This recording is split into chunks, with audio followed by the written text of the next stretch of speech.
我们这一两个礼拜从上星期跟这星期是要跟大家好好来探讨佛陀的四圣谛啦。那四圣谛在概念名相上面就叫做苦集灭道嘛。但是如果直接从文字法相上面来诠释的话，大家不容易有真正的那个体会所以我们先从我们自己对自己的这种身心经验上面，不带任何那种有色眼镜的然后没有任何抗拒的，没有任何假设的，你可以直接去观察到。对，所以我们上礼拜提到说，你看对自己的色身的这种现象，你看它本身就是一种不断变化，有没有？在能量在波动，有脉冲，对，然后不断的在就是心音，它不断的在消逝，不断的在消逝那对于感受的现象，看我们随时六根触到境界，对，然后合意的乐受升起，不合意的时候呢，就会有抗拒的心，然后就那种苦受的感觉，对，然后没有太合意，也没有不合意，那就一种那种不苦不乐的那种状态。那六根随时在不同的因缘条件当中在触，对，然后里里外外咱这个六根不是讲一定对外靠，你看那我们的意根会触到我们的念头、想法、觉受，那么是里面的，所以等于里里外外的这种六根在接触到境界的时候，你看随时升起这种受的这种变化，你看它还是无常生灭的。那在这个受的这种变化的过程当中，我们又会投射种种想，对吧？那我们平常会一直以为说我们的念头观念好像都很重要，很值得别人来重视，其实你会发现他说它都是一时一地的，我们的这些观念，然后甚至我们的这些特别直取的这些意识形态，其实往往都是一时一地的比如说刚这位师兄提到说有关素食的问题，你看像素食的现象在这几年它就变得意义跟价值就特别高，有没有？因为我们对于地球资源的这种有限性的了解然后跟对于说如果荤食的话养一只动物它就要消耗掉多少这些绿色的这些能源，甚至过程当中会制造多少这些那个二氧化碳所以变成说素食就有它的很特别的那个意义啦但是在原始佛法时代里头佛陀那时候他们没有这种问题那就是变成那算是一种农业社会嘛那他们出来托钵，然后如果说有信众愿意供养，然后他们供养什么他们就吃什么啦，对吧？那他们那一天他们煮了些什么，想吃什么，然后觉得供养僧众不会影响到他们的生活，那他们就拿出来供养僧众所以没有荤素的那个问题。那在原始佛法时代里头，后来特别把它搞成就是要强调，特别强调说吃素才叫做比较圣洁的这个那个历史发展的缘起，你们知道吗？事实上是佛陀的表弟提婆达多。提婆达多为了争夺佛陀的在僧团的这种领导权然后因为佛陀他们不忌荤素嘛他就特别强调素食而且呢强调不接受那个到人家的住的地方去接受供养，等于说特别标榜他们这是一种更苦行的更精进的生活来那个拉拢一般对于修行比较没有正见的这些信众，甚至是僧团里头的这些成员因为印度毕竟有它原本古老的那种苦行的传统。那个今晚马西阿内你们有没有发现？所以有的出家众有没有他们那个比如说到山洞去住一住，有没有？然后披头散发的样子的时候有没有？然后照一张相回来有没有？然后就说这是苦行的，有没有？然后呢一般人就会对他们很比如说比较崇敬那对于像这种人类的内心里头对于非常的就是不平常的那种艰苦的那种行为的忍受，有没有？好像就会带来一种敬畏感啊。所以以前像在整个印度的那个有一种苦修的传统嘛，甚至佛陀也曾经这个样子过，对啊。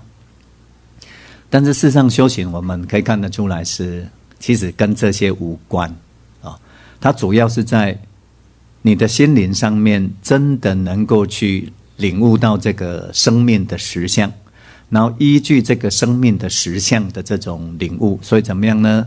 见贪嗔痴，离贪嗔痴，让自己保持在走向一个痛苦烦恼有没有逐次减少，甚至到最后怎么样呢？痛苦烦恼完全就近熄灭的路是这样。好了，那你看呢？那以前佛陀没有这个吃素的问题，那现在吃素呢会变成在宗教界里头，甚至变成在一般的信众里头，变成是一个常常是很争议性的问题，好吧？那你看那时候的一时跟现在的一时，对不？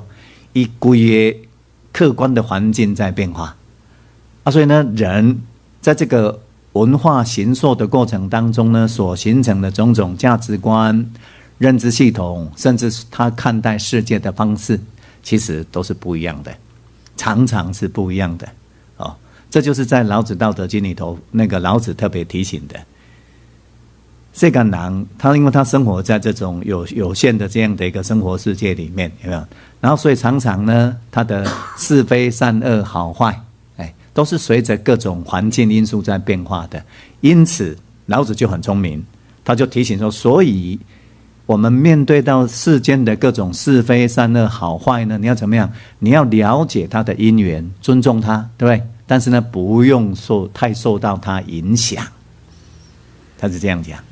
是这样，等于说你要自己要有一个，等于说要有这种自知之明，然后要有自己的这种决断，这种判断，这样。好，那你看，如果比如说像我们也常常碰到这样的问题，他说啊，你们学佛法不吃素就不慈悲啦，有没有？然后会变得他讲起来呢会很理所当然那你看这就是他的有没有？他对于所谓素食跟修行的观念有没有？他的想。造成他很强烈的这种执取，那甚至呢变成说因为素食的问题而可以呢否定所有其他可能有效的这种修学的这种方法你看想对人的影响很大，对，所以我们对于自己的思想观念知道它是一种工具性的，就像说我们的大脑，我们的脑是可以拿来好好运用的，但是呢不一定需要沦为大脑的奴隶，对，上礼拜我特别这样讲。电脑是拿来工作的，对，电脑不是拿来当做你的主人的，对不对？它是这个样子嘛，那所以比如说像今天早上，那我去买花盆的时候，然后突然听到那个很震撼的声音，一个妇人讲很大一声的声音，世间人本来就是充满贪嗔痴嘛，他这样讲，我想，这是一个好像也有在那个学习佛法的人但不然他怎么这样讲？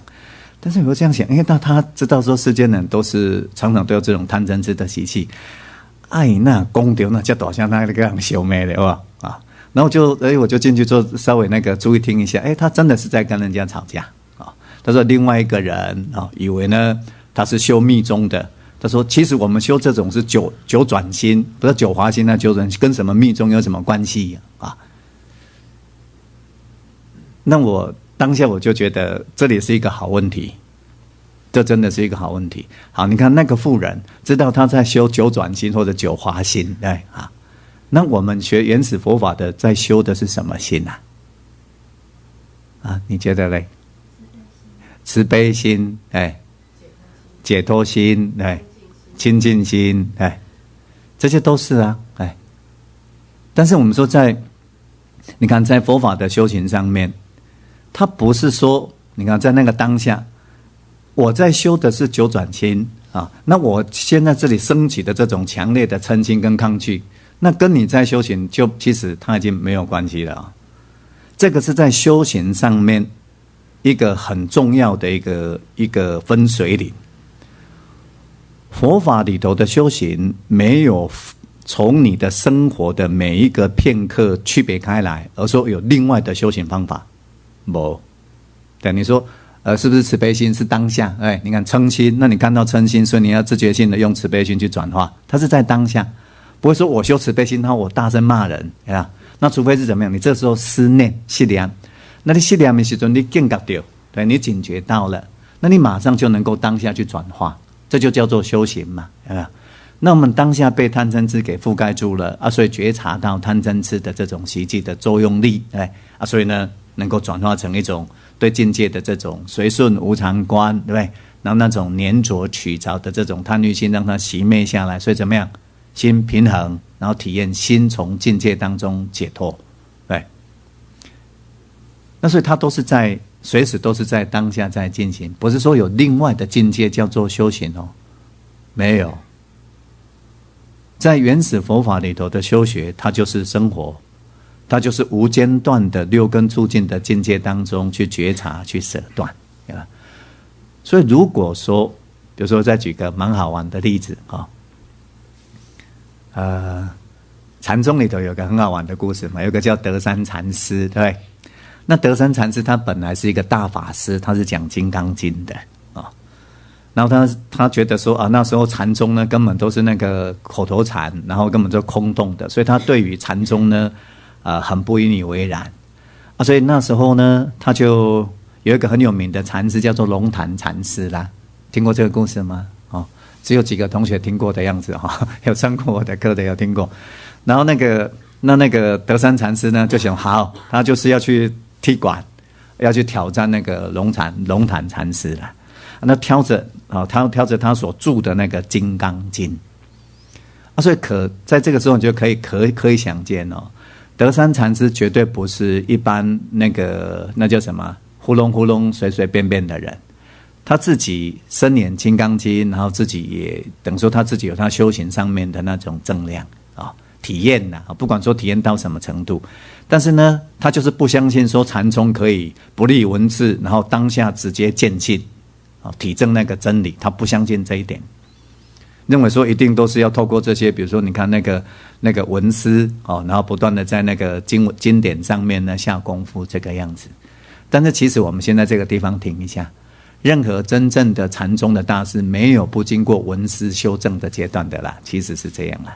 只是当他们觉悟之后呢，用于在开导众生怎么样契入那个究竟实相的方法他直接想要企图跳过文思的过程啦，是这样而已。好，那个德山大法师呢，他一副不以为然啊，所以就挑着《金刚经》有没有？然后到那个西湖那边要去找那个龙潭禅师啊，然后走到那个山坡下，那早上啦然后那个肚子饿了，又有一个太太，有一个阿婆啦在那边卖豆浆啦、炒饼、油条然后他看到这个阿婆呢，看到这个德山禅师呢，一副他很威仪很好嘛然后好像是一个有道的这种修行人这样，然后他就问他说法师啊，你那个背的那个东西是什么啊？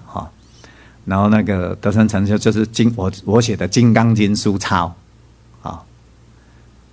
然后那太太就跟那个阿婆就跟他讲，好啊。那《金刚经》里头说过去心不可得，未来心不可得，现在心不可得，对？那你法师你现在要点的是什么心啊？哪一个心啊？那德山禅师当下愣住了。我们也一直在谈这个问题其实我们这几个礼拜来有没有？你看过去无常生灭啊，未来还没有到啊，那现在身体就灭去啊，那你的心怎么安住呢？其实是一样的问题。那你看，那德山禅师、德山法，这时候他是大法师了，法师愣住了。所以那个婆婆在跟他讲：“你如果答得出来，今天早餐算我的啦。”但是德山禅师、德山法师没有办法回答。那所以我今天早上想说，那个太太在那边讲这件事情的，他们修的是九转心。那我们原始佛法要修的是什么心呢？那德山禅师德山法师在这个时候面对到人家讲过去心不可得，现在心不可得，未来心也不可得，那他能够点哪颗心呢？那这也是我们的问题这是一个从修行上面必须要去随时去面对的嘛啊。好，那么回到这种文字的叙述上面，在原始佛法里头的修学，对，见证实相，然后断除对于这种无常生灭缘起的现象的这种贪嗔痴的这种习染嘛，哎，所以他修的是一个，他要导向的是一个什么样的心呢？无贪、无嗔、无痴，对，明觉不动摇的涅槃妙心嘛，对不对？我说从文字上面来看，当然我讲这么多次的，这已经不是禅宗的方法了啦。好，都说你看，但是我们在原始佛法里头，对，我们在修的是这样啊，如实知见到当下的这样的一种生命实相，哎，里面的、外面的，它都是无常缘起的，哎，因为它是无常的缘起的，所以它怎么样呢？不是我所能控制的，也不是我的，叫做非我非我所。里面也没有一个我，对，叫做不相在。所以呢，因为它是无常的、缘起的、无我的，所以它怎么样呢？是与空相应的。因此，在出道境界的时候呢，能够随观这种无常缘起，哎，所以当下怎么样？自觉性的离断贪嗔痴，对，让贪心、嗔心都熄灭下来，心就能够怎么样？进入一个平衡不动的状态。那进入一个平衡的状态，这个时候怎么样？你看心就达到那种明觉而解脱的境界，啊，所以原始佛法在修的不是在生活之外有其他的心好修哦，不是说躲到山洞里头才叫做在修心，有没有？它是在每一个片刻、每一个当下，保持对于当下的现象的这种如实之见，哎，然后怎么样呢？能够内观，有一种内在的审查。见贪嗔痴，离贪嗔痴，对不对？导向于无贪、无嗔、无痴的状态。然后呢，透过这样的一个绵密的念住跟转向跟超越的过程，到最后怎么样呢？从原本充满贪嗔痴的强烈的习气的这种拉引的这样的一个状态，变成能够怎么样？自觉性的去调伏这个贪嗔痴的这种拉力，哎。然后从这种调伏的状态，心越来越有力啊，无常观越来越强啊，所以你会能够怎么样？就变成慢慢迈向说从调伏拉扯的阶段，见到看到就断，看到就断，是吧？所以就进到这种随观随断的状态，痛苦烦恼就变得非常少了。因为一看到痛苦烦恼的升起的时候，你就会马上看到是自己的贪嗔痴的投射跟执取。所以一看到了，你就能够去断它，然后再借有这样的阶段，慢慢进到怎么样呢？完全没有贪嗔痴，也就是彻底苦灭的状态。哦，这是一个不错的因缘呐。哦，那这样做一个总结，等于这是原始佛法里头的修学的要点跟方法。我们在修的是一个彻底苦灭的心啊，所以呢，随时在六根触境的时候呢，见贪嗔痴，离贪嗔痴，直到怎么样？无贪、无嗔、无痴。所以不是远离生活境界之外，有其他的心可修。哦，是这样。好，那这个心是什么东西呢？其实心啊，在我们说在佛法里头啊，我们说之前讲色受想行识，哎。色身的现象、感受的现象、念头的现象、心行的现象、意志的现象，还有觉知的现象，叫做色受想行识，对。其实认真来讲，这个心比较接近五音里头的行音，所以我们常讲心行，心行，有没有？心的这种能量的流动，心的这种冲动，心啊。那我们这样上礼拜已经讲到说，透过我们自己的这种生命经验，你可以看到说，身体的觉受它不断的在变化，心理的觉受也不断的随因缘条件在变化，种种念头、种种想法也不断的随各种文化因素、随各种六根触境的条件在变化。我们的心也是这个样子，这个心行也是这样，有没有？比如说这怎么看呢？有时候你看你早上刚起床的时候，像我们这种年纪的，有没有？刚起床的时候呢，大概会觉得身体有点压力，有没有？对不对？承担这种年纪也在现在起程，不会像他们年轻人这样一副就一下子就很活跃的样子，比较不容易，对不对？那个你那时候会容易心会感觉它比较钝一点，比较较无力的那个感觉，较沉重的那种感觉，心。那那经过慢慢大概到那个动一下，哎，慢慢身体轻松了，心才会变得轻松一点啊。那你看那个心，那有时候等于说，你看这个时候呢，我们对于身体的状况啦，不是来自于身体的状况，也不是来自于这个时候触到什么合意境不合意境。那我们有时候会怎么样？比如说，哎，你看闷闷的，有没有？有时候突然不高兴啊，那个哎，那这就是一种行阴的状态。不自觉的，哎，那种闷闷的感觉，有没有？甚至有一种那个不愉快的那东西压榨开关尴尬，哦，那叫苦受。但是它这里头有它的那个心行的那个状态，我们的心啊，那这个时候呢，就会不自觉的想要做些什么事情，有没有？想要做些什么事情？其实这个就是属于心行的部分，就是你的心。我也是讲，当咱的塔卡，哎，还没有很自觉到底在想什么啊？那身体的状况也都没有，大概蛮平常的。但是我们不自觉的呢，就是好像那个内在的那个状态，比如我们的心理的状态呢，好像就有某种冲动，啊，那个就是心因，就是行。那如果你对这个内在的这个心行的状态不熟悉的话，它变成什么样呢？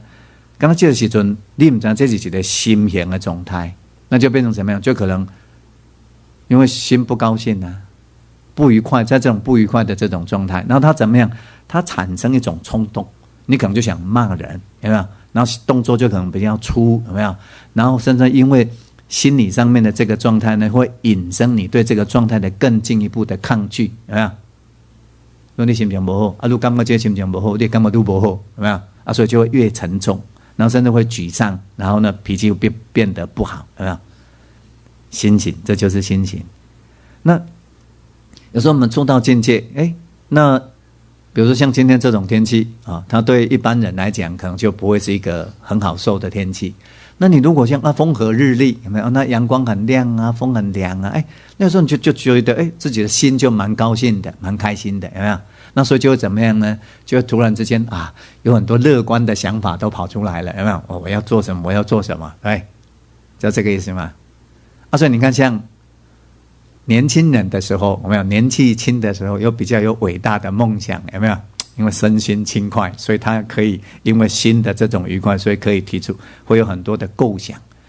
那我们这种上了年纪的，有没有？你就发现什么计划都好像已经不太容易了，有没有？为什么？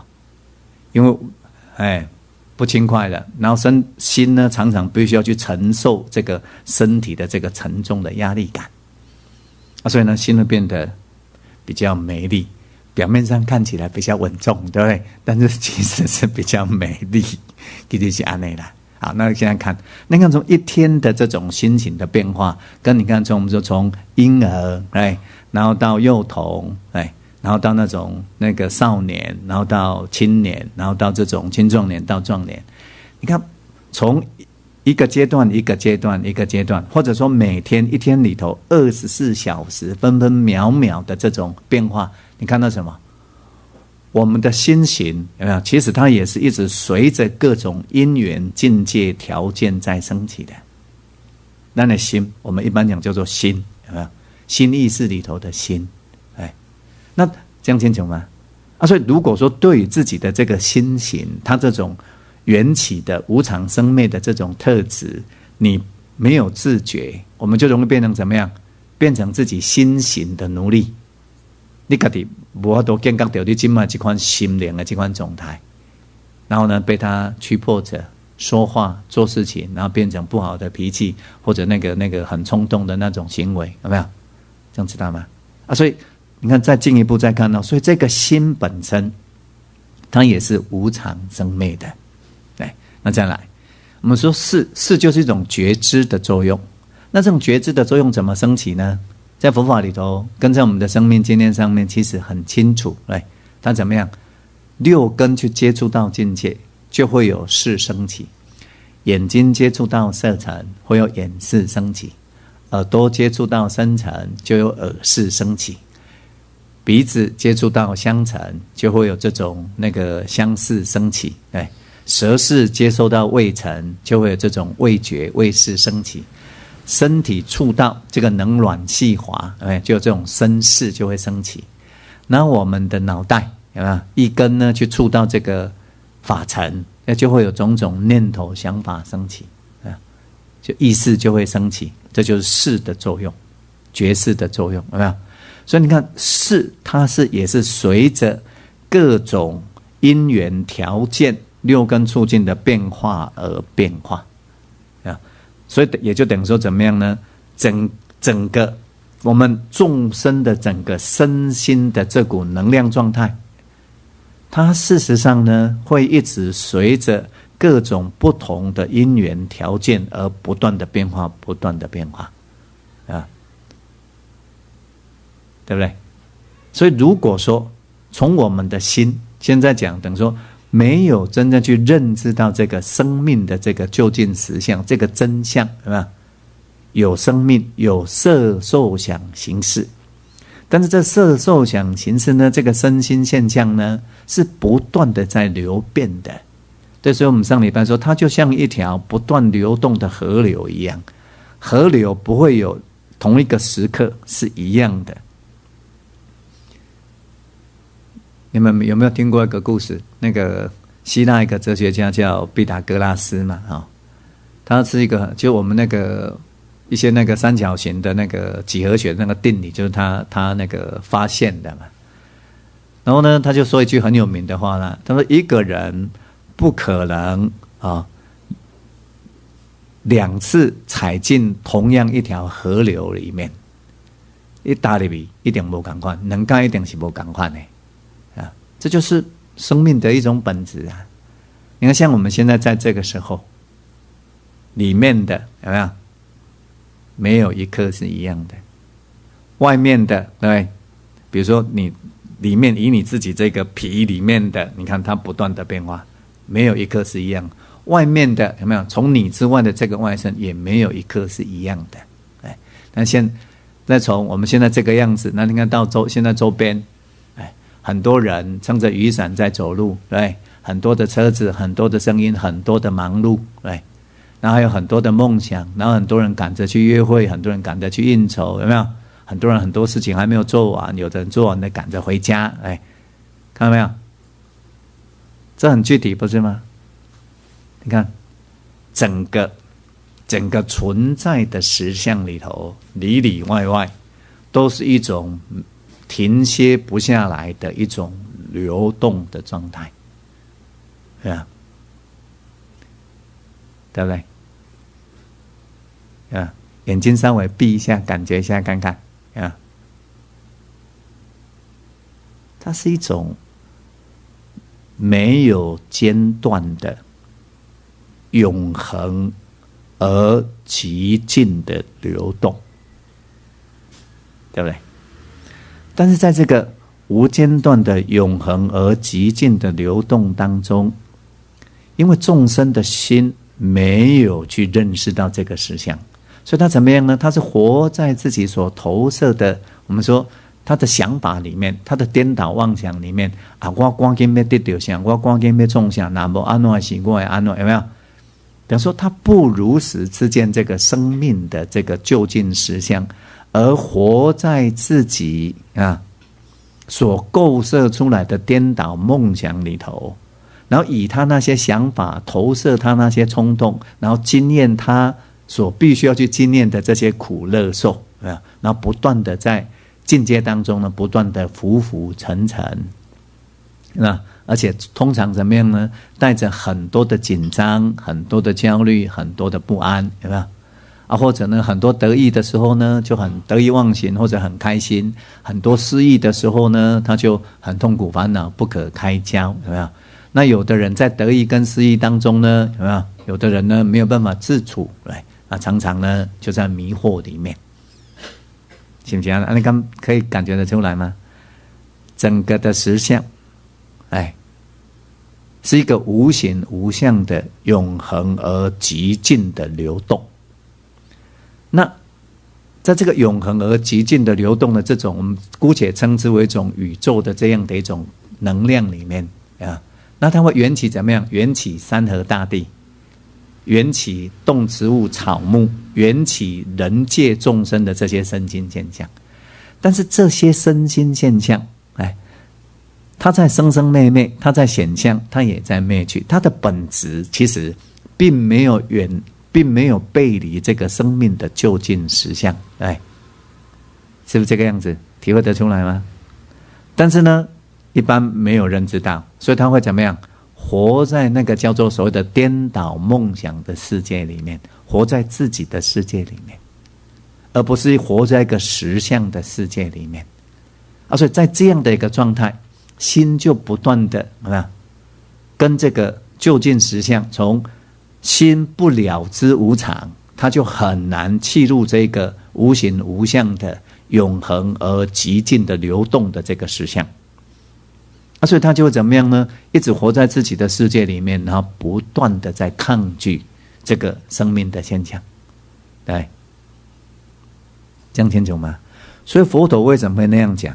一个人如果正确的观察色受想行识，我们说这个身心现象，它是无常的，它是缘起的它就会怎么样呢？断除对于这些无常生灭的身心现象的那种欲贪所以呢，心就容易从这样的一种身心境界的这种流动当中怎么样停止贪嗔痴，心在一种解脱的状态。这怎么体会？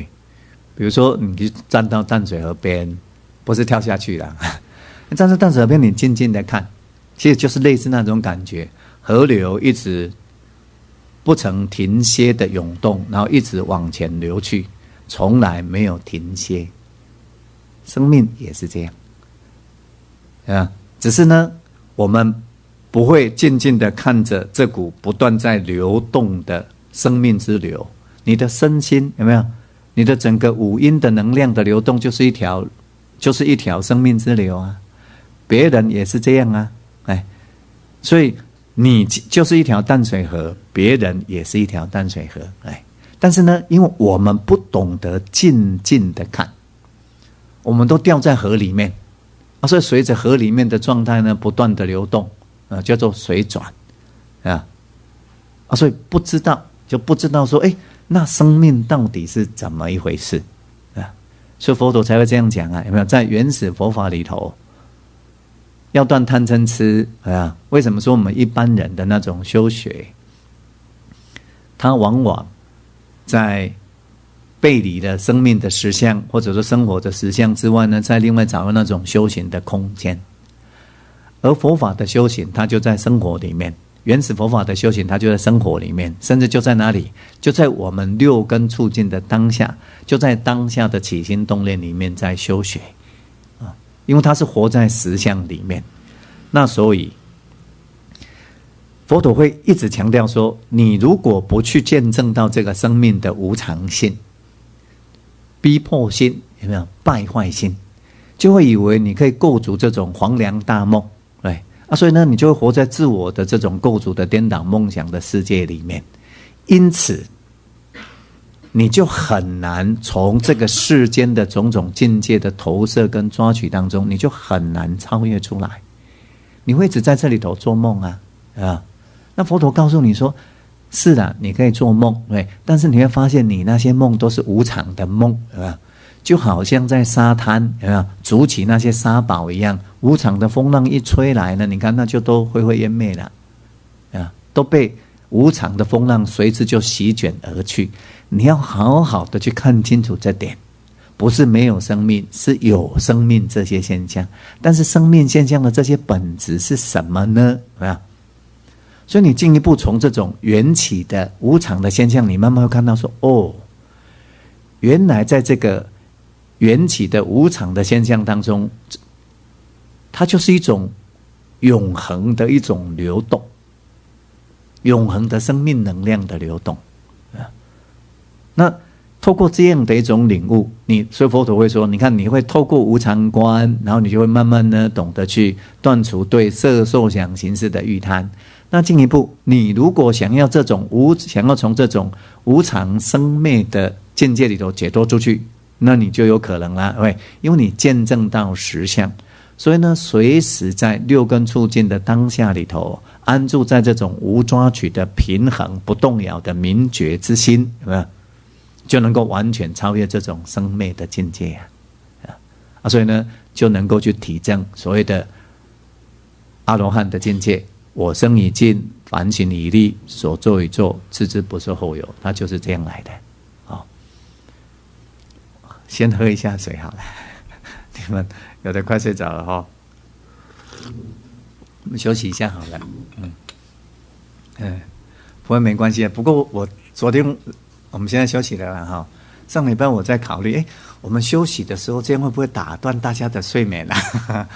这样会不会让大家不好睡啊？还是就一直讲下去，让大家一直睡下去好了？你们觉得要用哪一种的不知道你们来这边坐着能睡，那表示怎么样呢？表示说我讲话的声音还是不会很刺激啦，所以还睡得着。好，休息一下了。我们从上礼拜到刚刚，一直在提醒大家的就是，不戴任何有色眼镜的，有没有？直接去看清楚我们在经验的生命现象。我们的生命经验就是这样，身心现象随着因缘条件而不断升起，而不断灭去，从来没有一刻是一样的。这就是佛陀的无常观，佛陀所教授的无常观的这种深意。那你如果不了解，你看不了解这个生命的实相，我们就会容易在境界当中，有没有？那造成那种不自觉的这种自我中心。那在这种自我中心当中，你看我们不断的会去抗拒生命的流动，对不对？有没有？明明代志得过去啊，有无？30年前的，今仔日个想象嘛是个提盖盖算想，有无？你看，看到没有？我们没有办法你如果没有自觉的时候，你不知道怎么样能够活在生命的实相里面。而你不了解这个生命实相的时候，你就往往就会容易活在真的就是颠倒妄想的世界，活在记忆的世界里面，有没有？然后呢，随时呢拿那些早已经过去的发臭的变酸的那些东西呢，来让自己的心辛苦你没有办法让它像河流一样让它这样流过去，有没有？所以原本佛陀的这个正观五阴无常，如是观者则为正见，正见者生厌离，厌离者喜贪尽，喜贪尽者说心解脱，心解脱者若欲自证，则能自证我生已尽，凡行一立，所作一作，置之不受后有。这就是阿含经里头的无常观的第一篇。就后来转成什么呢？转成晚期佛教，比如特别在汉传佛教里头的般若心经，有没有？观自在菩萨行深般若蜜多时，照见五蕴皆空。但是我们一般会在这个地方会有所误解，因为你如果没有经过无常、缘起、无我的这种正思维的时候，你会发现一件事情：空这个字眼，对吧？上礼拜你讲放空，空这个字眼跟实际在发生的色受想行识，它是互相矛盾的。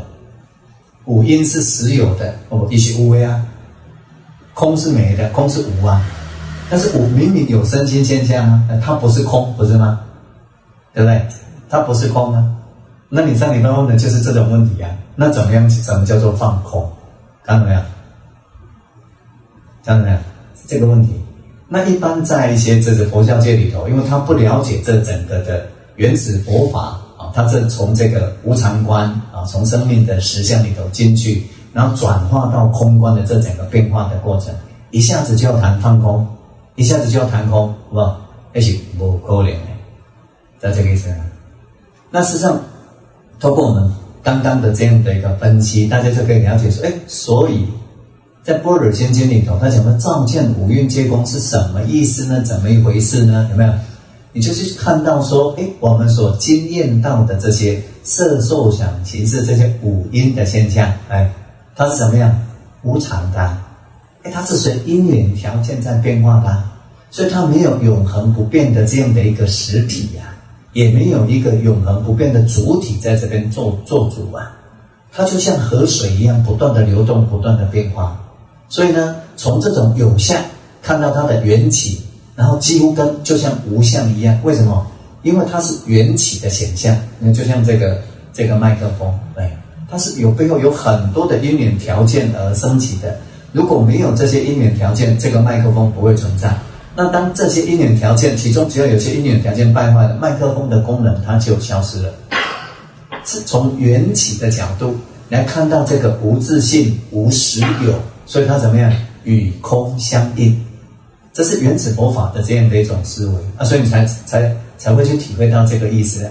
所以照见五蕴皆空，不是五蕴什么都没有，是五蕴本身是缘起的、无自性的，所以它与空相应。因此怎么样？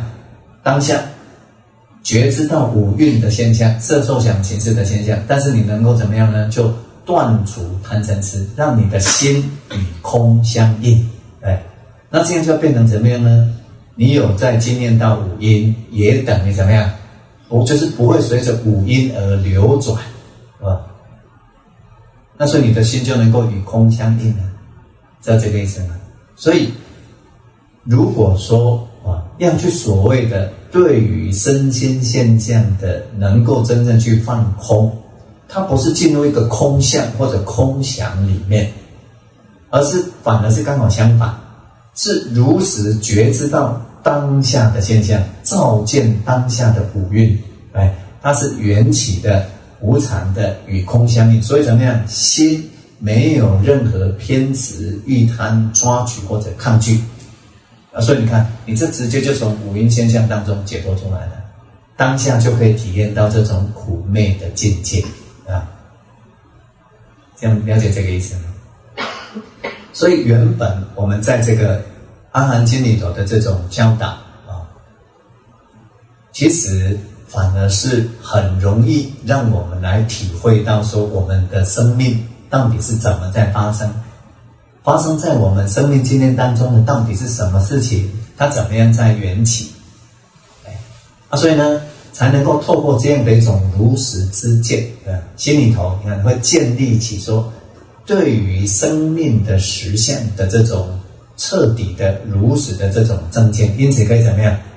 你自己就会很确定一件事情比如说，生命它是一种无常缘起的，这对你来讲已经无可怀疑了，但是你会发现接下去也是一样所以如果对于这些生命的境界，你不随顺这种无常缘起的条件来重新对待、重新取讲，老是活在自我的这种意识做中心的这样的一个角度底下，在抗拒境界，要境界来配合你，要人事物来配合你，你看你就发现一件事情，当下你的贪嗔痴就会一直滚起，一直涌动起来，所以苦就会一直升起对不对？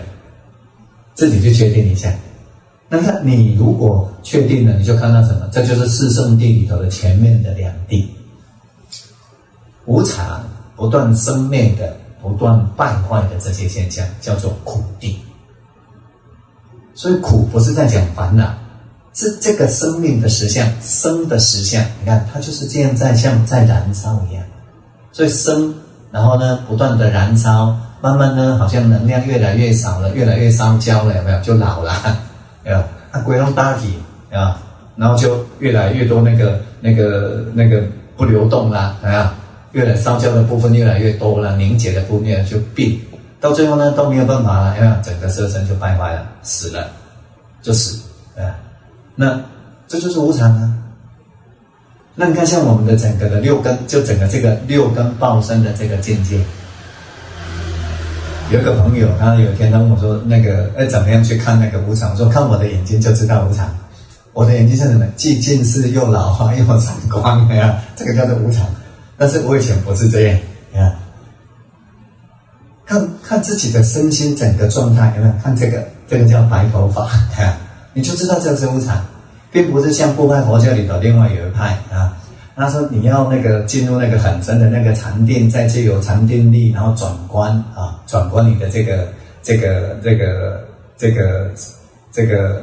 身体啊，就是那个叫做地水火风空识，然后世界12种特性啊，然后去破这个色句，然后在这个破这个色句之后呢，然后再去看每个6根的处里头那种变化的那种现象，在原始佛法里头没有那么麻烦。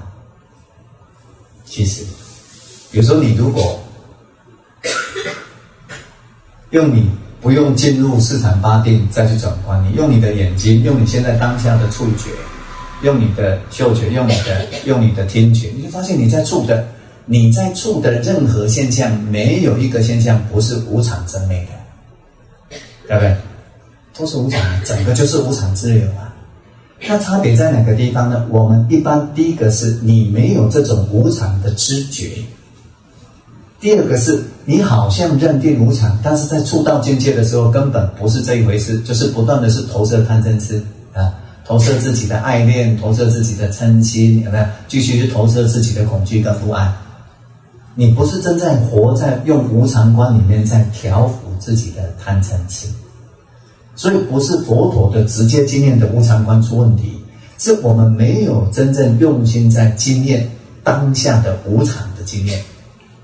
所以呢，不自觉的就陷入那种我慢无明里面，在无常生灭的境界当中，好像投射一种永恒的固定不变的那种执取，所以呢，就在这里头叫做颠倒梦想，就变成在这边受苦。所以事实上，你看，你如果像佛陀他觉悟之后，第一次说法在说的就叫做转法轮经。其实它不是像晚期佛教里头讲的说他觉悟之后呢，上天就变成升到天界，对那些大菩萨跟天人说华严经，不是这样的啦。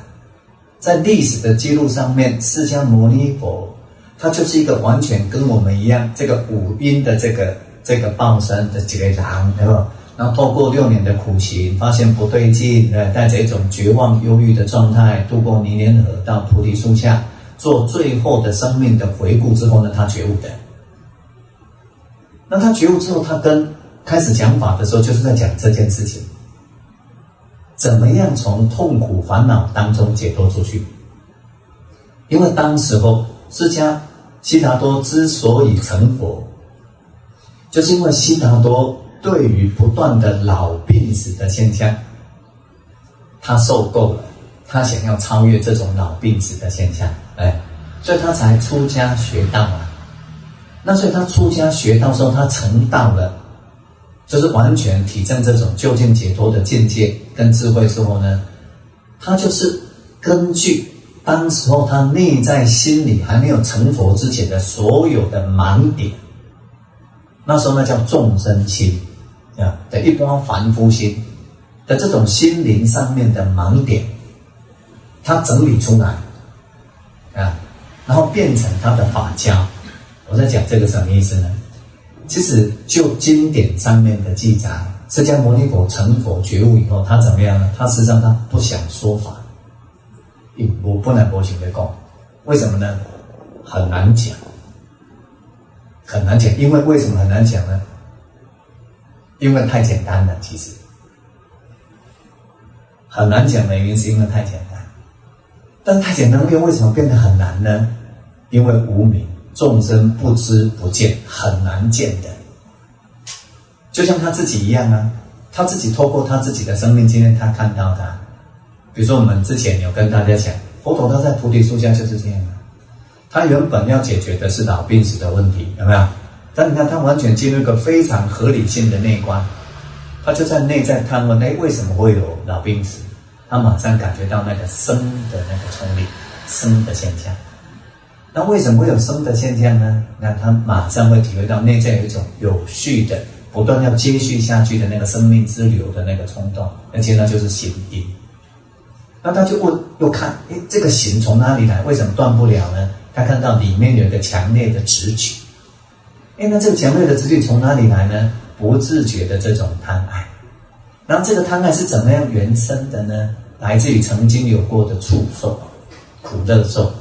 然后为什么有这种受呢？他发现来自于触，要有接触，要有经验，才会有这种受的记忆。那为什么会有这种触呢？他发现来自于六根的这个报身。那为什么这个六根的报身呢？有这个身心呢？那为什么这个身心呢？有这种识的作用呢？那为什么有这个识的作用呢？有那种生命能的推动呢？有形呢？那这个形为什么没有办法安住下来，而不断的乱窜呢？看到没有？无明。所以他就看到说，众生之所以流转在所谓的这个生死轮回当中，其实主要是不是生死轮回的问题，是生死轮回背后的这个根源无明的这个冲力，不然一切都只是生命能量的流动啊。所以只要呢，把这个无明心灵不再被这个无明覆盖，在整个六根促进的时候，就随顺这种缘起的生命现象里头，不再投射贪嗔痴，你看他当下就苦灭了，刚刚的配合，当下就没有痛苦烦恼了。那临终的时候，保持在怎么样正知正念舍心处，心行不再投射，所以就出离三界啦。佛陀菩提树下的觉悟就这么简单。但是你看，对我们一般人来讲，这多难？难在哪个地方？第一个，从来没有升起像2500年前的这个悉达多一样，有没有想要去处理生死轮回的这样的心啊？第一点。第二点，因为没有这种处理生死轮回的心，他就怎么样？不会想要去了知这个生死轮回的这个实相跟因缘。那你没有办法，没有升起去了知这个生死轮回的实相跟因缘，你就不可能升起智慧嘛。所以你就不知道怎么样处理生死轮回嘛。所以就会一直在这种我们说凡夫心的这种贪嗔痴的这样的一个束缚底下流转在世间，流转在三世的轮回里面嘛，所以其实不是道理上面难，那要让众生从这种生死轮回的这种苦难当中超越出来，其实有很多的因缘条件。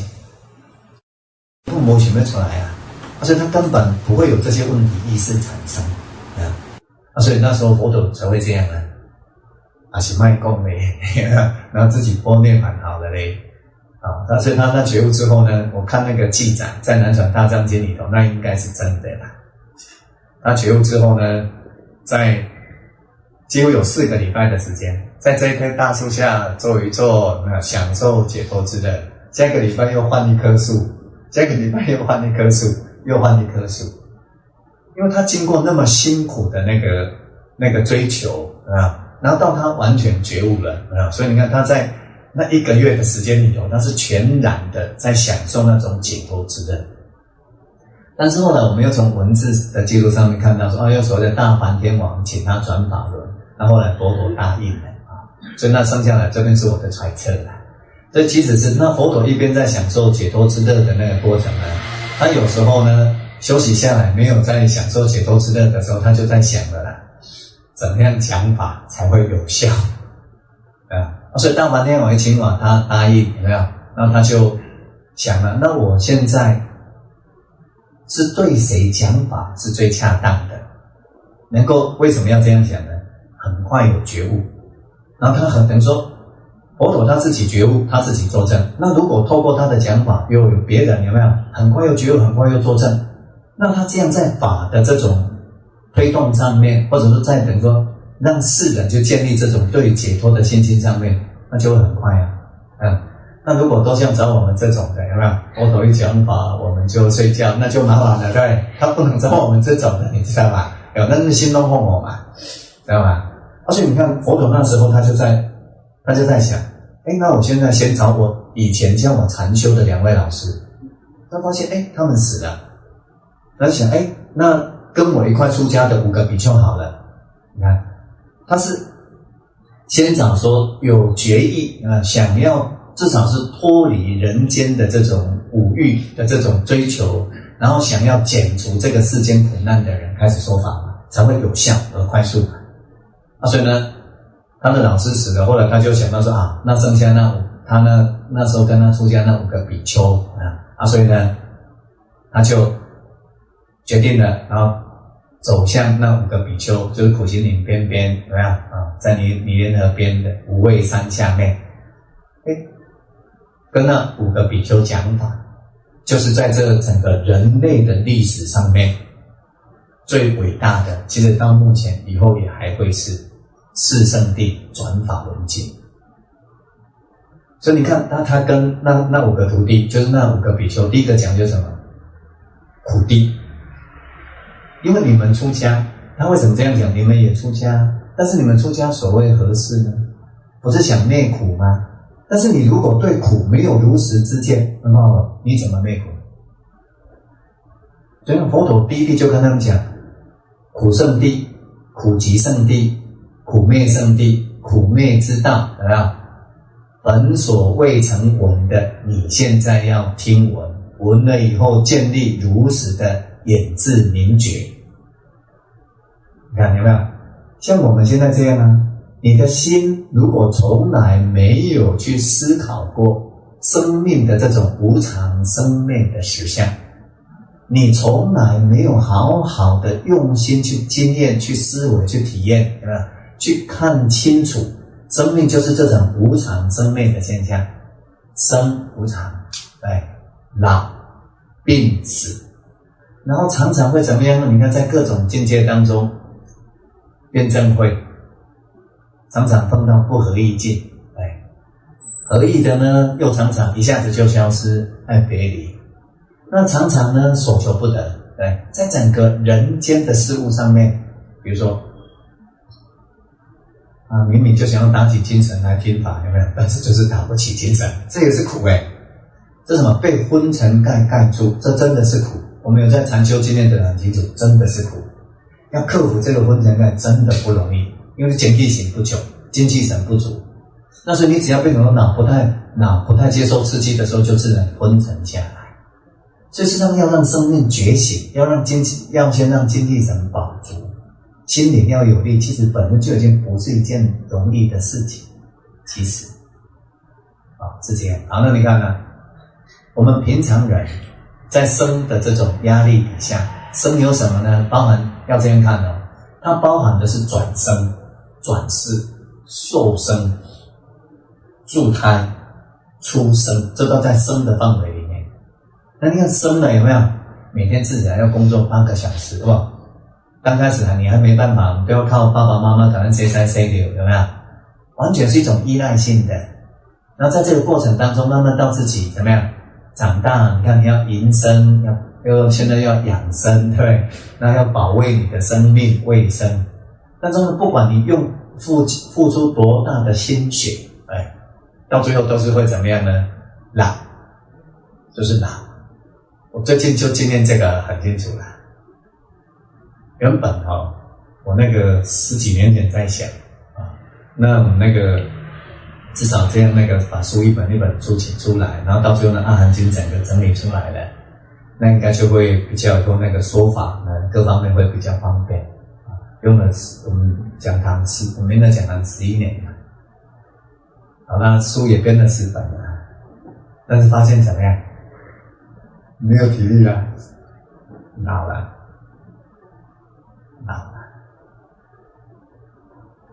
以前在一些比如说武侠小说啦，或者一些中国的历史上面，他们讲说10年磨一剑。一个真正在面对自己的生命的志业的人然后愿意下苦功，找你这样我自己一讲那时候以为那当然啦，对不对？但是不知道10年之后你就顿慢啦，不知道10年你就开始法枯啦，不要就变白发啦，你的气力就没有办法那么旺盛啦。所以你看，像这2个礼拜我会说，大概讲30分左右就要休息。以前不是这样，我可以一直讲2个钟头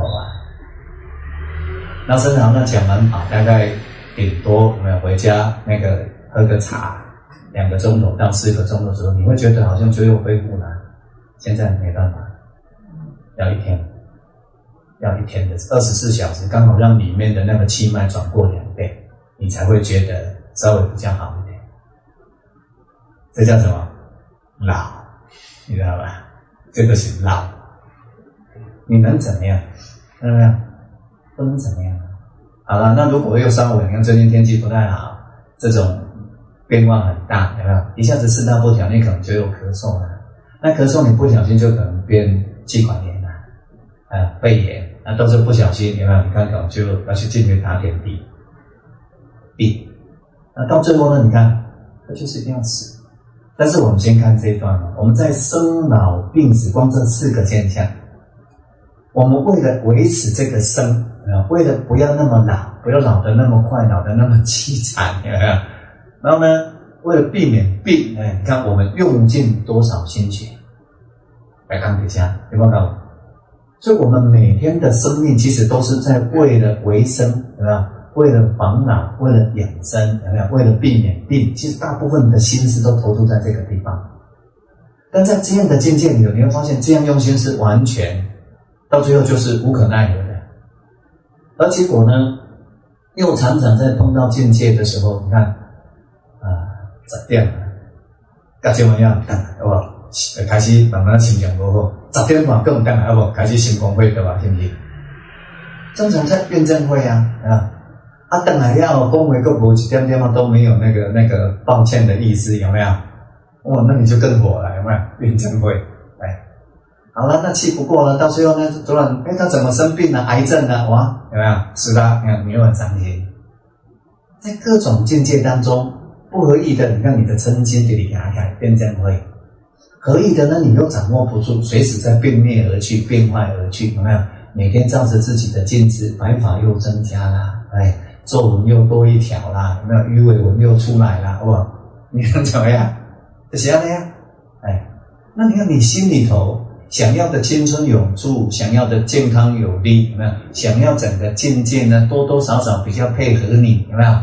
人事物上面，你会发现你都无能为力，常常叫做什么？所求不得。这就是生命实相里头的苦，有没有？其实这个是实相。所以如果你不透过，你看我们不真正用心在这个苦地上面，你的想讲咩啊？你会惊假，我不喜欢的我不要，我都要我喜欢的，怎么样？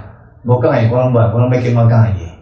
那你以为你是这样他说你没有办法一直在怎么样避苦趋乐的，因为世间的境界，你在怨憎会爱别离所求不得，别人也在怨憎会爱别离所求不得，别人在生老病死，你也在生老病死，整个都是在一个苦海里面呢，整个是在一个没有办法歇止的这种苦的波动里面，苦叫做败坏，不断败坏、不断变化的这种波动里面。所以你的心，你看，你的心如果没有那个自觉，然后整个对这个无常生灭的实相臣服下来，那别跟我讲，你的心就会骚动，你的心就会不安，你的心就会有那种苦感产生，对不对？所以如果没有真正去见证这个苦，就见证这个无常，没有去先应该这样讲，没有从心里头好好的去认知这个苦地，认知这个无常，心不会醒过来，会一直不自觉的想要避苦趋乐。你以为有一个乐可以让你去逃避痛苦，那其实都只是短暂的。什么意思呢？比如说你看我们现在坐着，脚开始酸，受不了了，你就会想挣腿。坐太久了，你看你会苦，受不了，有没有？那就是苦在逼迫，苦在逼迫之后呢，你看你会想站起来，站起来之后呢，你觉得刚开始比较舒服，站久了你看看，你又觉得不舒服，所以你就会想走一走，走一走，你要发现你走不了多久，你得有个卡声看好不好？又觉得不舒服，你就又会想坐下来，坐下来呢，又觉得那个不太舒服了，你会怎么样？你就想躺下去。你没有办法躺多久，躺一躺不舒服了，有没有？你又会爬起来，看到吗？这整个色身它本身就是有苦在逼迫。其实你们只要用1天的时间，你真的什么事情都放下，就去感觉我刚刚讲的这些事情，就这样就好了。其实这就是禅修哦，不是说你在东东禅才叫做禅修，或者你在观无居才叫做禅修。你如实的去觉知身体本身的这种逼迫性，你就会看到生命的实相。身体在不舒服了，心就会抗拒，苦受就升起。所以动没了啊，有没有就爬起来？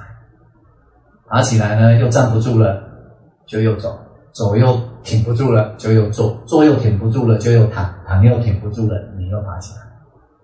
整个身心五蕴一直都被苦在驱迫着，就是这样而已啊！这就是生命的实相啊！如果还不清楚，你再想，口渴了要喝水，你为什么要喝水？就是不有那个渴的那个苦受吗？肚子饿了要吃饭，你为什么要吃饭？饥饿苦啊，其实把苦地你把它看清楚的时候，它很深。你就是说，比如我问你啊，你那么喜欢工作吗？还可以。你为什么要工作？跟有工作狂吗？对，还是怎么样？就你会发现一件事情啊，我们工作是为了不需要再工作嘛，用血滚的时候有钱，就会被安身立命，所以工作也是为了不需要再工作啊。但是我们都没有在自觉这种被苦逼迫的这样的实相啊，所以呢，不自觉的在那种现象当中然后以为可以随时可以避苦居乐，避看不到毕业学生的怎么样，三长两短，有没有？只好接受了然后到最后走人。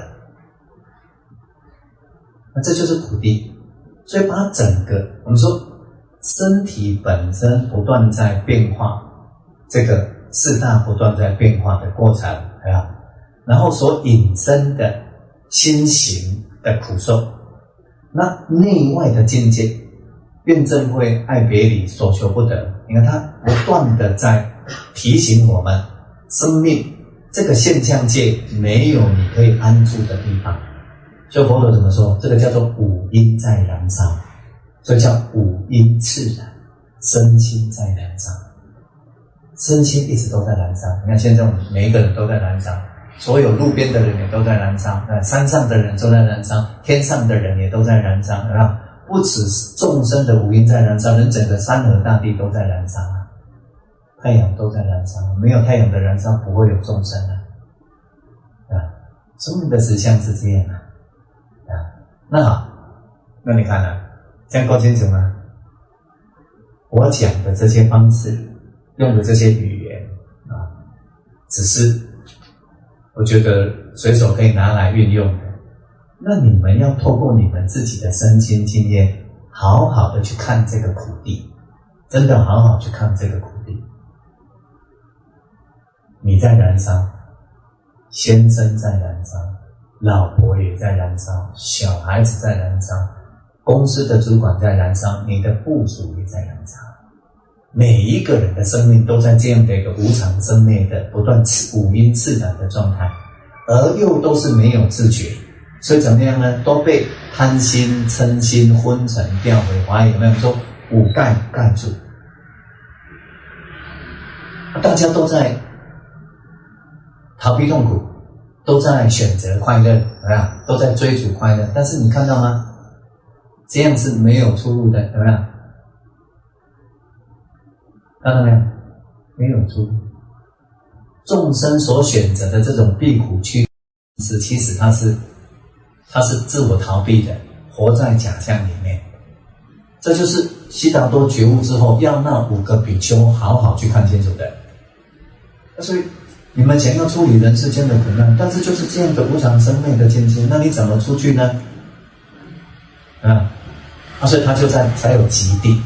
他说：“那你再看清楚。”所以在这种无常生灭的身心现象里里外外你如果对于这个境界有所抗拒你就会怎么样？升起痛苦烦恼，会苦上加苦也就是说，如果你对于生命的这种无常生灭的实相不了解、不如实知，就陷入无明里面了。陷入无明里面，所以你会不自觉的不断的抗拒境界，或者在执取境界，所以就会变成在苦上面再加上苦，就叫做苦上加苦，对吧？这个叫做苦集，这个就是苦集，对吧？我们可以在人间里头这样体会吗？对不对？是不是这个样子啊？有没有不同意的？不同意要马上把释迦牟尼佛推翻，把它从上面请下来啊！你如果不同意苦跟苦集，你就不用信佛了。唔免啊，你慢慢给摆，一慢就没有你摆了，看就讲，对吧？他是在传递他所领会到的这种真理嘛。那他这种讯息，你如果不同意，那他就是对你来讲就是一个陌生人而已嘛。啊，但是我们至少是我个人的啊，我对他是没有话讲，因为我们大概是那种个人的那种习性啊，我念哲学的嘛。所以什么事情呢，都一定会怎么样？问为什么？为什么？所以呢，你会不断的问到说，对我来讲，释迦牟尼佛的留下来的1300多篇的那些经教，我每一篇都质疑过了。其实是这样，其实是这样。那质疑完之后呢，我发现什么事情？一共很弄丢那我有没有办法？没有办法，所以只好臣服。就臣服了，你就是接受臣服，他讲的是对的。所以释迦牟尼佛刚讲那样的话，我所讲的不是叫你讲的，他讲的你就接受。你要经过怎么样？你听，你看刚讲苦跟苦集，这是你现在听到叫做闻。好，那所以你在想呢？那你如果对这个境界如实知它的无常生灭，所以怎么样保持如实知而不去投射贪嗔痴？你看。只有生灭，只有生灭，内在没有苦恼升起，对不对？这可以体验的，这叫苦灭。好了，那你如果懂得没有如实正见这种无常生灭的实相，所以心自觉性的转向，然后过那种精进的清净的生活，随时觉察自己的生活力行，保持在见贪嗔痴离贪嗔痴的状态，终究会达到究竟苦灭。这叫灭苦之道啊！我们先这样讲。那刚刚这样听，对不对？释迦牟尼佛也跟那5个比丘这样讲啊，那他们听过了，不是听了就算了，所以叫闻。现在假设说，你对这个痛苦的实相、苦的实相清楚，造成这个苦的原因，你也不怀疑，所以呢，主要把这个苦的原因熄灭了，痛苦烦恼就会熄灭。因此，过一种依正见而来的离苦的这种修道的生活，就能够导向苦的究竟不灭。那这就是苦地、苦集圣地、苦灭圣地、苦灭道集圣地。你看，你第一次这样听过，之前你们有没有人听过的？有听过吗？很多同学没听过，对不对？你看你第一次听，这叫做闻，听来的不算数。所以佛陀告诉他闻所成慧。虽然呢你听到了但是呢其实它不深。虽然它不深，但是毕竟怎么样，它已经在你的思维在你的心田上面留下某种印痕。所以呢你在触到境界的时候，也许你可以好好用这样的一种思维去过滤、去反刍。所以也会因为你有所听闻，所以呢形成某一个程度的智慧，叫做闻所成慧。听闻而来所成就的智慧，比如说，你听到这个苦地啦，你知道在境界当中抗拒，一定就是自讨烦恼了，自寻烦恼、自讨苦吃的。那你触到境界有没有？你在抗拒，那你突然怎么样？看到自己在自寻烦恼、自讨苦吃，有没有？你说对呀。这个就是佛陀讲的那个转法轮经的苦地跟苦集圣地，有没有？那这时候你看，经过你自己进一步的思考跟体验，要去思维跟体验的。那怎么思维呢？就是要借由你的生命经验去跟佛陀的这个四圣地的思维去做对比，去检查它。意思就是说，你要检查用你的生命的经验。检查2500年前这个释迦牟尼佛讲的到底是对还是对？那这个时候你在做的就是什么？叫做思所成慧。透过你的思想、生命的经验来检证2500年前的释迦牟尼佛所说的这些法教，是不是跟你的生命经验是符合的？那如果符合的是符合在哪里？不符合的是不符合在哪里？到底是你比较对呢，还是那个释迦牟尼佛比较对？你要自己去确认。那到时候你就发现一件事情啊，随时能够去体验到这个苦，然后看到苦集，然后所以呢，自觉性的断贪嗔痴，体验这个苦灭。你本身这样子在运作你的心行，其实就已经在修道了。所以你就能够随时进一步怎么样呢？越来越深的体证到这个苦地、集地、灭地跟这个道地。那你有所体验了、见证了当下的这种苦灭的状态，然后如实之见这整个苦灭的过程啊，你能够体验到，这个叫做证。所以刚刚你看它有3个层次，我们一般在讲三转法轮是这个意思。第一转，你看第一转，你先原本所未曾闻，从来没有听过四圣谛的概念跟名相，也不知道四圣谛里头的这个内容那你现在听到了，你看闻，第一个阶段是闻，听了之后呢，进一步用你的生命经验、人生经验去检查，去汇通这个四圣谛，所以你会有一些心得，这个叫做思。那你进一步体验跟检查了，你有思所成慧，由思想而来所建立起来的智慧。然后进一步，因为你已经经过你的思想检证过了，所以怎么样？要落实在你的6根触境上面，身口意行生活上面，去进一步去体验。那这样子呢？这第三章说一个是听，然后就是经过你的心的观思维跟体验，接着呢你要去修正的，要去体验的。所以在住到境界然后随时去观察无常，那当下里头去内观自己的心行，是不是看贪嗔痴的升起，看贪嗔痴的缘起，然后看贪嗔痴怎么样熄灭，你看你就会去体证，进一步你就能够去体证到四圣谛，这叫做修所成慧，所以它这是3转12行法轮是这个意思。你看它3个层次，然后都是四圣谛所以先闻之后经过内证思维，然后呢在生活上面去体验去修正，修所成慧那你的心就能够真正建立起这种四圣谛的思维。那你会发现其实四圣谛的思维是什么呢？你就看出来了，生命它是一个无常生灭的这种身心的流动。它这个之所以会有这个无常身心的流动呢，来自于哪里呢？没有正确的了知这个无常生灭的现象，因此呢会不自觉的在生命经验升起的时候呢，在无明当中投射贪嗔痴，因此在当下的境界就会有苦迫，未来呢会有继续的生死轮回，对不对？这个叫做什么呢？这个叫做法住智，就是呢你就能够了解生命缘起的这种智慧。那时候你会进一步，你会体验到说，你会先思维，然后去确认。所以呢，如果如实了悟了这个生命的这种无常缘起，因无明而苦上加苦的这样的一种生死流转的这样的一个现象，所以只要自觉性的依据这种正见，而随时在6根触境的时候断除贪嗔痴，他就能够体验到当下的苦灭，直到最后怎么样呢？完全究竟苦灭，终止生死轮回。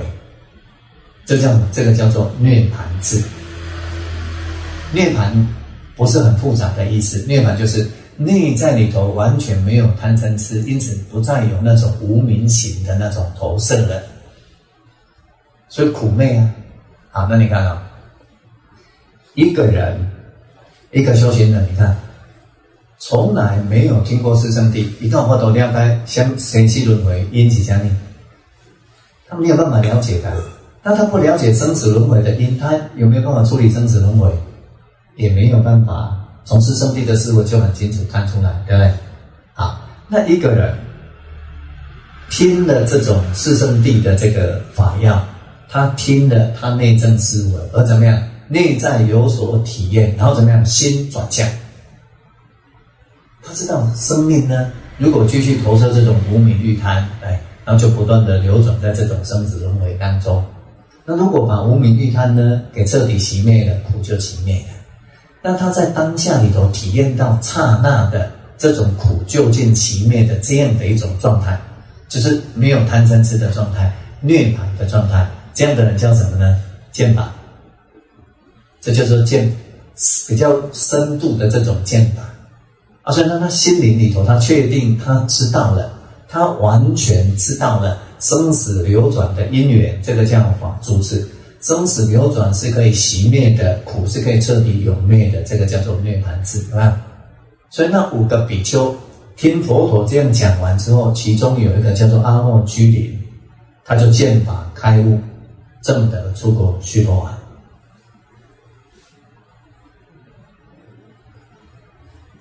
所以你看，在佛法的这种教授上面，它不是金黑米耶，它是怎么样？是很深层的。深层的什么？你要用深层的内观去跟佛法的法相去交汇。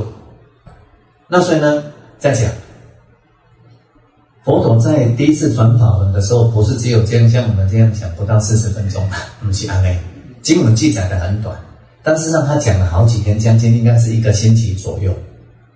讲说为那5个比丘开演什么是苦地，什么是极地，什么是灭地，什么是道地，对不对？然后一定那些比丘有很多的意见，很多的观念，很多的想法，因为在这个过程当中一直在讨论。那到最后他们无疑的，其中一个阿耨居林才会见法开悟，证得出果须陀洹。所以呢，在那个佛陀在跟他们说法的过程当中呢，有时候就变成他们5个嘛，那佛陀说那比如那个时间到了。然后2-3个比丘先去托钵回来，就给6个人合吃然后佛陀继续说法，然后隔天呢又另外2个人出去，然后又托钵回来大家吃，这样将近有1个星期的时间。所以我为什么特别强调这件事情？你看呢，光好好的去思维体验四圣谛，佛陀跟那5个比丘有佛陀在佛陀在教，随时他们可以问。那5个比丘就用将近1个礼拜的时间，而其中才有1个去怎么样证入出果须陀洹。那如果你看呢，那5个比丘还是都怎么样？那种处理这种生死苦海的意愿算很强那如果没有这个正确的，就是说这个四圣谛的这种思维，其实世间就不会有开悟见法的人。我的意思是，四圣谛虽然就叫做四圣谛，刚好4个字苦集灭道，对不对？但是事实上是这样你如果真的参透了，你的人生就断疑了，你就不会有疑惑了。不止你的人生断疑，不再有疑惑，你对生死轮回也不再有疑惑。不止你对生死轮回不再有疑惑，你对怎么样停止生死轮回也不再有疑惑。所以是要很用心的好，那我们再休息一下。好，我们开始上课。2500年前，释迦牟尼佛觉悟之后，第一次的讲法就叫做转法轮经。转法轮经转的其实就是四圣谛，所以事实上是这样，并不是像后来是晚期佛教里头讲的说有所谓的像好像现在是末法时期，其实没这方面讲。你的心中如果能够转起四圣谛的时候，正法轮它就转动了。它不是历史，法是一种真理的讯息。至于这种真理的讯息能够在什么样的历史因缘条件底下，它有什么样的展现，那是历史问题，对。但是法这种东西，就是你在心灵转起的时候，法就升起了，知道这个意思吗？所以呢，事实上，你只要等于说，只要我们说活着的人，不断的任何一个人都一样不断的在自己的生活上面，不断的在经验四圣谛，在体验四圣谛。你看你当下在转起的就是法轮啊，你当下你看你见苦集，体验苦灭，所以活自觉性的活在这种灭苦之道的上面，你看你就在转法轮啊，你的心就一直在转法轮，所以事实上呢，没有所谓的末法时期，这是一点。那再来，我刚为什么要特别提到说，你如果认真去思维体验四圣谛之后呢，你就会对于生死无惑跟对生死的熄灭无惑呢，就是因为佛陀转法轮之后，5个比丘里面的那个比丘阿莫居里，我们后来翻叫做乔成儒呢，然后呢，他证得出果须陀洹，所以在这也就是说，一个人，你看我们现在讲，在佛法上面修行的第一个位阶，他持戒，远离这些杀生、偷盗、邪淫、妄语、两舌、绮语、恶口，离贪心、离嗔心，然后怎么样？有正见，持戒，然后再加上这个正见，正见什么呢？正见生死缘起的实相，就是苦的原生的实相，跟见证苦怎么样缘灭，怎么样让苦彻底熄灭的这个究竟真理，他就怎么样？他就证出果了。他就证出果，乔成儒就是这样证出果的。所以在修行上面，其实并没有像后来的一些宗教师，他把它讲得很难，并没有这样。在原始佛法上面，我们还特别把这个《转法轮经》跟在原始佛法上面呢，大概听法之后呢，开悟见法或者证出果的这些弟子呢，我们都把它编辑成一本书。你们有没有人要的？那我下礼拜带过来，只有一个那我下礼拜带一本就好了。大家不好意思吧？那就下礼拜我带20本过来了，然后就是供养大家这样。那其实呢，等于说透过持戒，然后建立起真正的正见，所以会怎么样呢？你看，你会断除身见，所以你就知道这个身心呢，它是一个无常缘起的一个能量的这种流动的显象而已。而之所以会有不断的身心的缘起，就像佛陀在菩提树下里头发现的怎么样？因为无知与这样的生命实相，所以呢，因缘与无知而会不断的投射欲望。所以呢，你只要如实知见这样的生命实相，然后呢，把欲贪熄灭了，当下可以苦灭，未来可以怎么样？究竟解脱生死轮回。对这件事情呢，完全没有疑惑，所以会怎么样呢？断除身见呢？有没有？那你就会知道，你讲刚条，所以呢，你就会对于说，怎么样让自己的痛苦烦恼减少，不再有戒取的现象。你就别干嘛讲？是我歹命啦，所以我要来忏悔啦，所以我要跪相遍啦，每天108拜，有没有？然后这样呢，我就能怎么样？我就不会这样了，就是让心灵上面彻底熄灭苦的这样的正见呢，你建立起来了，所以就不会呢只取一些与苦灭、与让心灵解脱无关的宗教性的戒取，所以你看你的戒取会断，那你断除了身见，断除了戒取，内在里头对于生死流转之因跟熄灭生死流转之道完全没有疑惑了，有没有？断疑啊！所以你断除身见、戒取、怀疑，这个时候你会怎么样呢？你的心里头确认了四圣谛嘛，所以你会真正知道佛法，你会真正知道法。那你真正知道法，你就知道说真的有那个究竟解脱的佛陀，所以你也会对佛陀产生怎么样坚定不移的这种确认，这叫四不坏境界。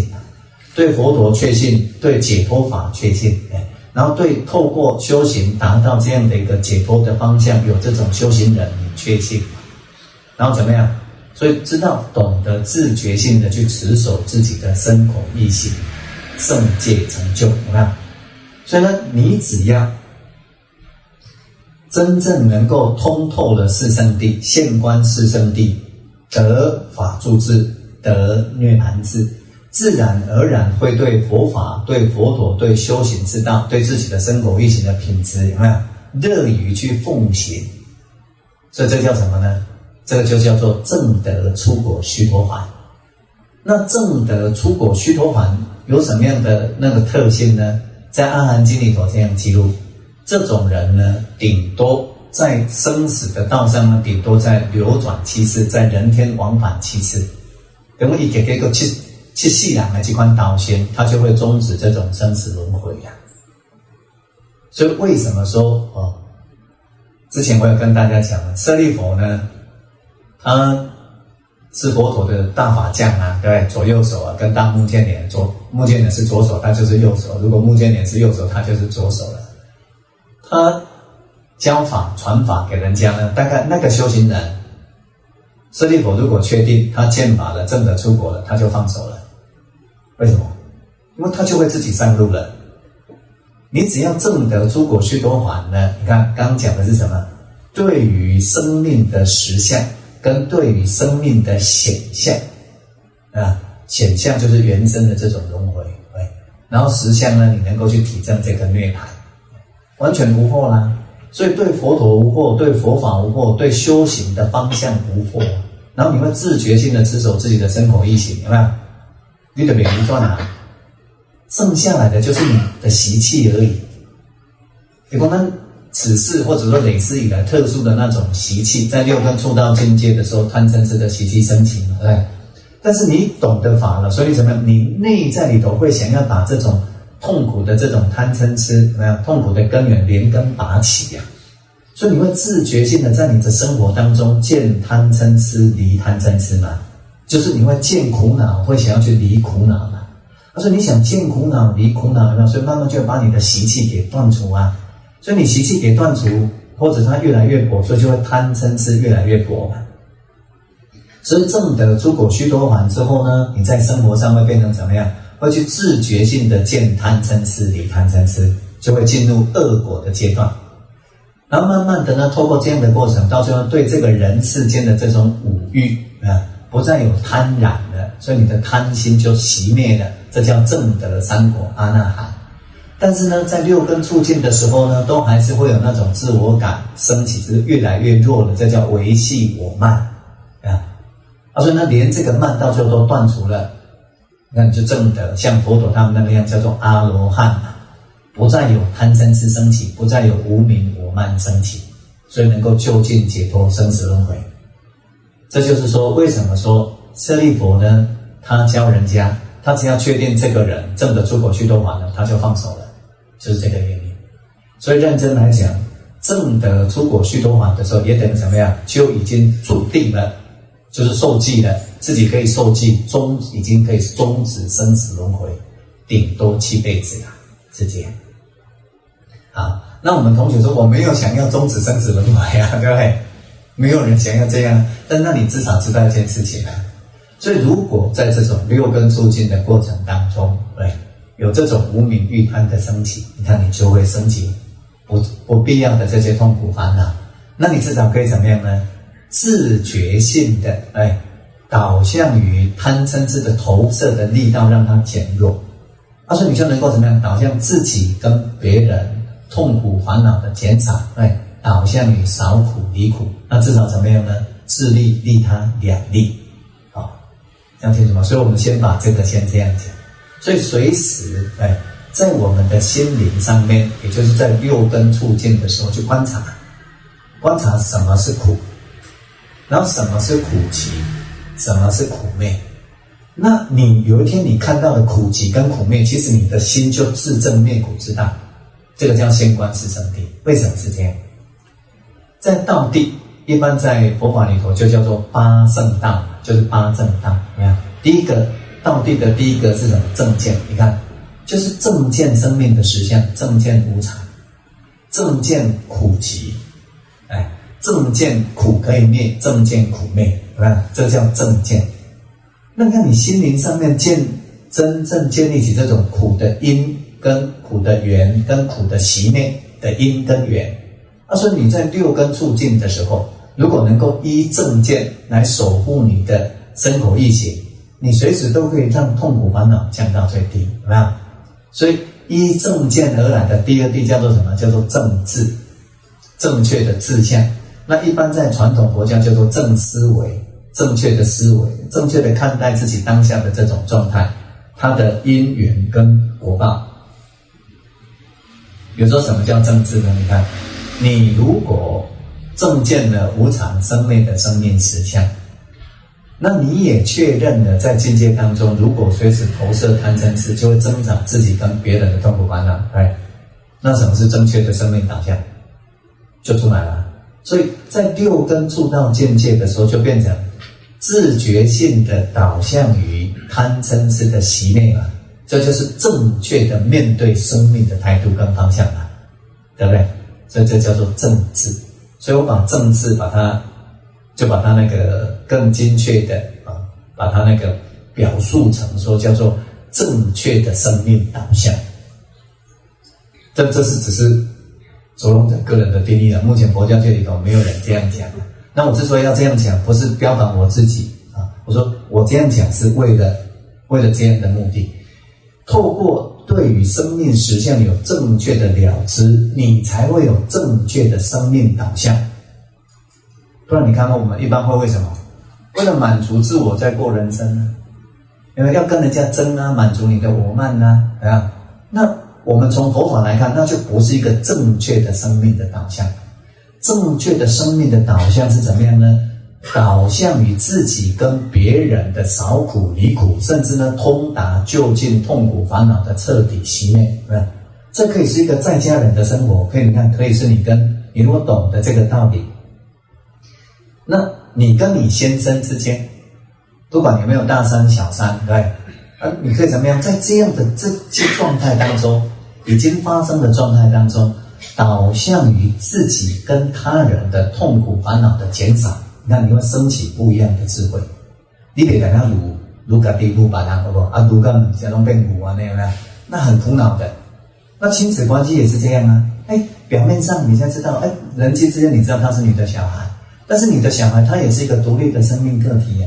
那怎么样在彼此之间的交逢导向于自己跟他痛苦烦恼的减少，然后能够智慧增长所以都不是为了什么面子问题啦、金钱问题啦、我慢的问题啦，不就留下来嘛？看，这样才能够真正导向于生命的究竟苦灭。所以说，这是一个正确的生命导向，叫做正智。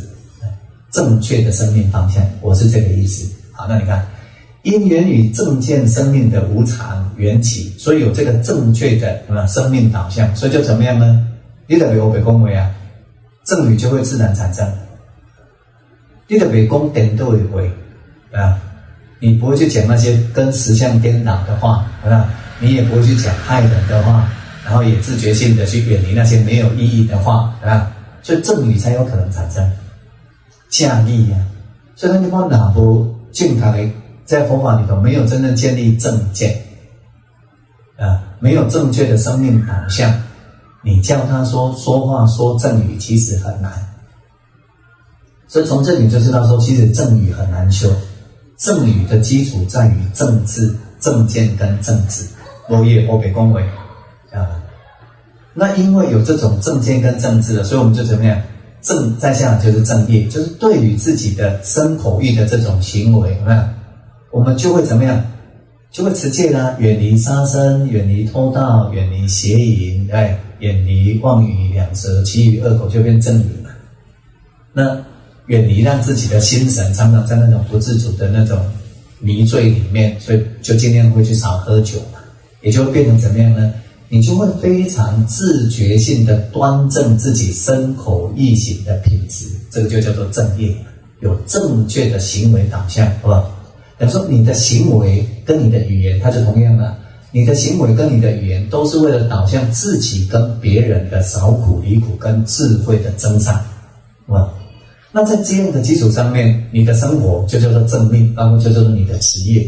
所以你的职业你就去选择，这款对世间人不好的这条你可能就较歪走，对。对众生呢有伤害性的行为，那种职业呢你可能就不做。比如说你就会自觉性的远离那些杀生啊，有没有？那些那个贩卖毒品啊、贩卖酒啦、中介男女色啦，有没有？就那些会增长世间的愚痴的那些行为呢，你看所形成的那种职业，你就不去做，所以就会正命而活，这叫正命。你看吗？所以基本上一定是透过建立正见，然后呢，有了正见之后呢，愿意落实下来，所以会有正智，才会有怎么样正语、正业、正命。看那样的一种生命形态，好不好？它本身就庄严的。而且呢，在这样的一个过程当中，它是变成非常具有高度的自觉，所以怎么样呢？随时自觉性的看到，如果自己有这些恶不善法升起了，对，所以就会去断除它。恶不善法如果没有升起，有没有？你别挑贵火起来，你就去让它不再升起。那如果善法没有增上，你会让善法升起，升起了之后呢，你会让它增长广大，有没有？这就是精起啊，正断啊。等透过有正见、有正知，你看我们会自觉性的让我们的生命品质，也就是身口意的品质呢，导向于怎么样？自庄严，自己庄严自己的生命，有没有？身口意行，透过这个过程，法庄严，然后你看你就能够庄严这个国土，他庄严，庄严人间，好不好？金刚经里头庄严国土，即非庄严，其实都是按那法教法度。知道这个意思吗？看建立了正见，有正确的生命导向，所以我们不断的自觉性的离恶向善，有没有？直到怎么样呢？连超越善恶的这种对立。他说要达到这样不断的自觉性的离恶向善，增长自己身口意行善相正向的品质，要怎么样？正念呢，就是四念处啊，随时觉察觉察自己在六根处境的当下，自己的起心动念，自己的身口意行，所以你要正念呢，就修四念处。那如果正念到当下，看到贪嗔痴升起，能够很自觉性的调伏贪嗔痴，或者呢已经见法入流转向了，能够随观随断贪嗔痴，让心呢随时能够见贪嗔痴离贪嗔痴，随时进到无贪无嗔无痴的状态，心随时保持在那种平衡舍心，这就是修学正念所以你就能够怎么样呢？心就能够正定，定就是一种心灵的一种稳定度。那世间也有世间人的心灵的稳定度，他的心呢稳定在每天，有没有那个红色的数字或者绿色的数字的起起伏伏，在股票市场上面，那嘛是一种点，我爱捡米奇对吧？世间出毛爱也点源啊，更何况这种依正见而来，导向少苦离苦的这种生命之道，所以叫正定。正定是指这个定，把心稳定在正见里面，而导向于痛苦烦恼的减少跟就近熄灭所以这样你看，透过了解深入苦地，体验到苦上加苦的原因来自于无明跟欲贪。所以如果断除了无明跟欲贪，就像菩提树下的悉达多一样，六根触境的时候就变成只是六根触境了见闻嗅尝处就只是见闻嗅尝处，它都不会有贪嗔痴升起，所以呢就完全活在灭苦之道里面所以这个叫做四圣谛里头的那个道谛八正道，对吧？这样清楚吗？你看你懂，所以如果你透过比如说像今天这样，对吧？大略这样听一下，那你用你的生命经验去思维苦，去思维为什么我那一阵子呢老是痛苦烦恼那么多，有没有？去看那个苦集，造成你痛苦烦恼的那个苦集。那你至少从过去的经验，你会知道说，我那时候如果不这个样子，你看我的苦就不会产生，去体认一下，确认一下怎么样可以苦灭。所以你就会看到说，所以如果我在当时候保持在正见，然后正念当下，然后不去投射贪嗔痴，就不会有痛苦烦恼产生，不是吗？你看，你就会确认道基你就会确认苦灭的道路好，那往者已过去的已经过去了，对不对？所以现在呢，自觉性的随时守护自己的心，有没有？观察自己的起心动念，然后在六根触境的时候，可以见贪嗔痴，离贪嗔痴，也就等于随时怎么样？看到苦，看到苦集，然后你能离贪嗔痴，对不对？然后你能够体验到那个苦灭，所以就走在苦灭的道基上面。其实这个就是修学佛法，其实这个就是禅修。禅修不是说到另外一个地方，这就是禅修。其实这也就是像那个六祖慧能讲的一样，在六根触境的时候，你能不能达到无念无住无相？那无念无住无相比较不好说我们直接讲说，在六根触境的时候，你能不能只是如实知这些现象的缘起，而没有任何贪嗔痴的投射？所以我们说这个叫做守护六根的如来禅是这样的意思。所以在佛法的这种修学上面，深入四圣谛，好好的体验四圣谛，其实不是为了佛陀，是为了你的自心的苦的熄灭。佛陀有一回问人家，他说一个人他说一个人如果他这样讲他那个从那个一个大水池里头问是干嘛醉，佛陀常常这样开大家的玩笑。但是比丘你们认为我手上的水比较多，还是池水比较多啊？当然池水比较多嘛，这还要问对不对？但是佛陀常常这样。那为了让他们建立很明显的、明确的那种感觉，他说，一个人当他见证四圣谛之后呢，他所灭的苦，就好像呢，那个我手上的水跟这整个池子的水这么多，这么难以比较。这样知道为什么吗？因为一个真正见证四圣谛的人，他就是证得出果须多洹的人。证得出果须多洹的人，顶多7世他就会终止生死轮回。那没有终止生死轮回的人，你看他会在人间世里头随时贪嗔痴升起，有没有？会继续造很多业，造很多苦，就是这个意思。所以为什么佛陀呢教人，或者舍利弗教人，你看他基本上就让你证得出果须多洹，他们就会松手，就是这个原因。那也就是因为佛陀看到说，众生如果没有去现观四圣谛，见证四圣谛，他的生命是怎么样？没有出路的。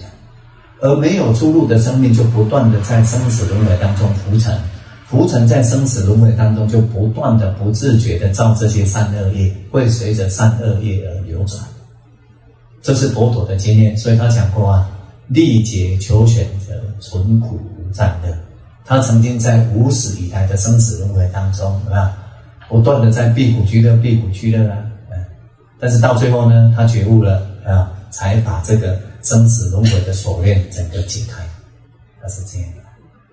所以在我们说同学都在修学这种学习这个原始佛法，切入原始佛法直接的最有力的那个正思维的那个要点，其实就是四圣谛。而这也就是为什么佛陀经过觉悟之后，经过1个月的时间，他整理出来第一次转法门就转四圣谛这个法门经，是这样。